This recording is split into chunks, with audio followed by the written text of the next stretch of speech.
In front of me is ULEFONE Power Armor 18, and today I would like to show you how you can switch on or off app notifications.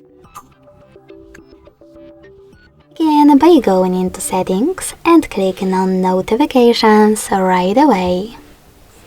Then select app settings. Click on most recent at the top and click on the best option for you. In my case, most frequent. Then tap on the switcher next to one of your apps from which you want to block notifications. So when I do that, as you can see, my switcher turned grey. That means that all notifications are off, but you can always switch them back on by hitting the same now grey one.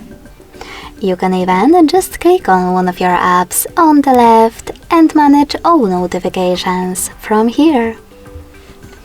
Thanks so much for watching. If you enjoyed this video, leave a like, comment and subscribe.